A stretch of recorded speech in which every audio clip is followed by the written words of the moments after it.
राम राम राम राम राम राम राम राम राम। पहले 2-3 दिन से प्रश्न चल रहा था कि अपना स्वरूप बुद्धि से भी अतीत है, बुद्धि का भी साक्षी है, बुद्धि को भी जानने वाला है, अपना स्वरूप नित्य निरंतर रहने वाला है और शरीर इंद्रियां मन बुद्धि ये सब बदलने वाले हैं। तो इनसे परे अपना स्वरूप है, इसको हम कैसे जाने, ये विषय चल रहा था। उस विषय में मैंने ये कहा कि बुद्धि से अगाड़ी अपने आप को हम कैसे जाने, इस विषय के समझने के लिए मैंने ये बात कही थी कि बुद्धि का ठीक तरह से समझना, अधूरा समझना और बुद्धि का न समझना। तो बुद्धि बिल्कुल नहीं समझती, इसका हमें पता लगा कि नहीं कि बुद्धि हमारी यहाँ नहीं पहुंची। तो बुद्धि के अभाव को आप जानते हो, बुद्धि तो जानते नहीं, आपके अभाव को आप कैसे जानेंगे, बुद्धि के अभाव को बुद्धि कैसे जानेगी। जैसे यहाँ कहा जाए कि अमुक आदमी यहाँ पर नहीं है, तो उसके अभाव को अभी कहा जाए वो नहीं है, इसका अर्थ वो कहने वाली भी नहीं है, ये हुआ क्या। अगर कहने वाला नहीं है तो अमुक आदमी नहीं है ऐसा वो बिने जाने कैसे कहता है, और जानकर कहता है तो अमुक आदमी नहीं है, ये बात तो ठीक, बनो वो कहने वाला भी नहीं है क्या, कहने वाला तो है। ऐसे बुद्धि से अगाड़ी अपना स्वरूप है, इसको हम नहीं जानते, ये प्रश्न रहा। तो बुद्धि जहाँ जिस विषय को नहीं समझती तो बुद्धि वहां नहीं पहुंची, तो बुद्धि के अभाव को जानने वाला तो वहां पहुंचा है कि नहीं। अगर वो भी वहां नहीं पहुंचा है तो बुद्धि हमारी नहीं पहुंची, हम इसमें नहीं समझे, इस बुद्धि के न पहुंचने को जानने वाला कौन है, ख्याल किया ना आपने। तो बुद्धि के अभाव को जानने वाले आप हो स्वयं। तो आप तो रहते हैं, बुद्धि कभी साफ समझती है, कभी अधूरा समझती है, कभी नहीं समझती है। तो इन तीनों अवस्थाओं को आप एक रूप से जानते हो। बुद्धि समझती है तो साफ साफ समझती है, अधूरा समझती है तो थोड़ा समझती है, और नहीं समझती तो बिल्कुल नहीं समझती। तो बुद्धि के बिल्कुल न समझने को भी आप तो जानते हो, क्या इसमें आपके संदेह रहता है क्या कि बुद्धि ने ठीक ठीक समझ लिया अथवा अधूरा समझा अथवा नहीं समझा, इस बात में आपके संदेह है क्या। और संदेह नहीं है तो बुद्धि के अभाव को जानने वाला कौन है। बुद्धि के जानने वाला वही हो सकता है जो बुद्धि से अलग हो। जैसे इस नीम को मैं जानता हूं तो नीम से मैं अलग हूं, इदमता से जिसको मैं जानता हूं वो मैं उससे अलग हूं। तो आप बुद्धि से परे आप हैं, ये प्रश्न था 2 दिन से पहले चला आ रहा था कि भाई इनसे अगाड़ी मैं हूं, ये हमें ज्ञान नहीं होता, ये हमें समझ में बात नहीं आ रही है, ये आप बताओ। ऐसी बात तो चली। उस पर मैंने ये कहा कि भाई 2 दिन से आप समझते हो, 3रे दिन की बात है ये, ऐसा ही है ना। तो मैंने कहा कि आप बुद्धि को समझते हो तो बुद्धि के आप मालिक हो। मैंने पहले दिन ये भी कहा था कि आपकी बुद्धि है ऐसा आप मानते हो, मेरी बुद्धि, और ऐसा मानते हो कि आप बुद्धि का मैं ऐसा तो आप नहीं मानते। बुद्धि मेरी मानते हो तो मेरी कहने वाला अलग होता है। कोई कोई कहे ये घड़ी मेरी, तो वो घड़ी नहीं होता है। घड़ी इदमता से दिखने वाली होती है। मेरी घड़ी कहने वाला घड़ी से अलग होता है। ऐसे मेरी बुद्धि, तो बुद्धि से आप अलग हो, तो बुद्धि से परे आपका स्वरूप है। तो बुद्धि से अगर हम हैं, ये कैसे जाने? इस विषय को लेकर 3 दिन बाद चली। तो मैंने ये बताया, उसे बताने के लिए एक ये युक्ति मैंने पेश की कि इससे आप समझोगे हम परे हैं। तो आप शरीर से, इंद्रियों से, मन से, बुद्धि से, प्राणों से आप परे हैं। तो आप स्वयं निरंतर रहते हैं, और शरीर, मन, बुद्धि, इंद्रियां ये निरंतर बदलते हैं। ये निरंतर बदलते हैं, हरदम बदलते हैं। कोई ऐसा क्षण नहीं कि जिस क्षण शरीर बदलता न हो, और आपके बदलने के लिए ऐसा कोई क्षण है ही नहीं जिसमें आप बदलते हो।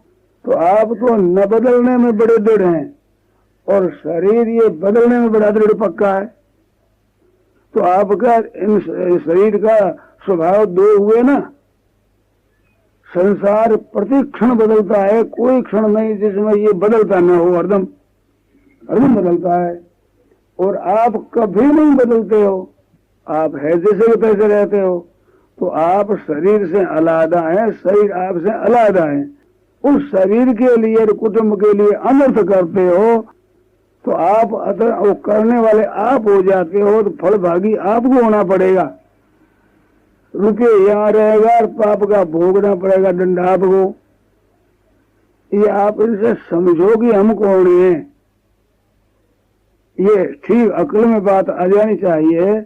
बहुत लाभ की बात है। इस सरलता से इस विषय को समझाने के लिए मैंने कोशिश की।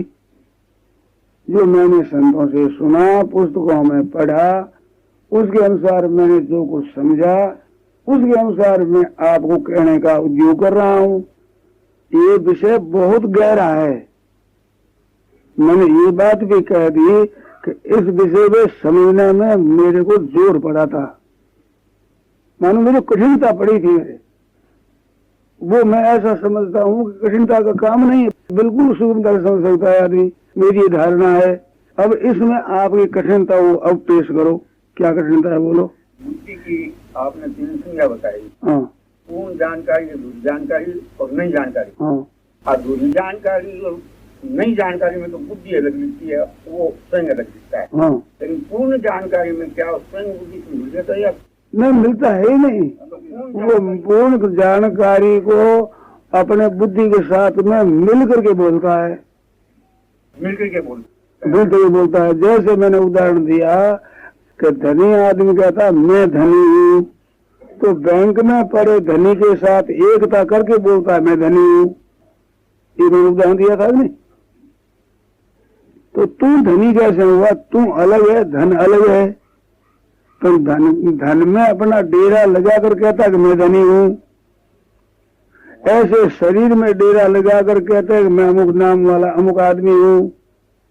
ऐसे कान में डेरा लगा कर कहते हैं मैं सुनता हूँ। वाणी में डेरा लगा कर कहता है मैं बोलता हूँ। जीभ में लगा करके मैं खाता हूँ, मैं पीता हूँ। तो उसमें डेरा लगा कर आप कहते हो, आप तो इनको जानने वाले हो। ये मेरा कहना था। जहाँ पे चिंता पड़ती है, जहाँ पे चिंता वो कठिनता पड़ती, तभी बात कठिनता क्या कहाँ पड़ती है? जो पूर्ण जानकारी में कठिनता। जब पूर्ण जानकारी में कठिनता पड़ती है, तो पूर्ण जानकारी आपकी हुई कि बुद्धि की? ये बताओ। समझ में नहीं आ रही है, बुद्धि की हुई। बुद्धि की। क्यों? अधूरी जानकारी थी, वहीं पूर्ण जानकारी होती है। जहाँ जानकारी नहीं होती है वहीं जानकारी पैदा होती है। जो जानकारी में अधूरापन था वो पूरा हुआ, और जो नई जानकारी थी वो जानकारी हुई। तो जहाँ जानकारी नहीं थी, जहाँ अधूरी थी, वहीं पूरी हुई। वो आप में कैसे आ गई ये सोचो। बुद्धि किसकी है? बुद्धि आपकी है। आप कहते हो मेरी बुद्धि कहते हो, बुद्धि का मैं कहते हो क्या? बुद्धि एक कारण है।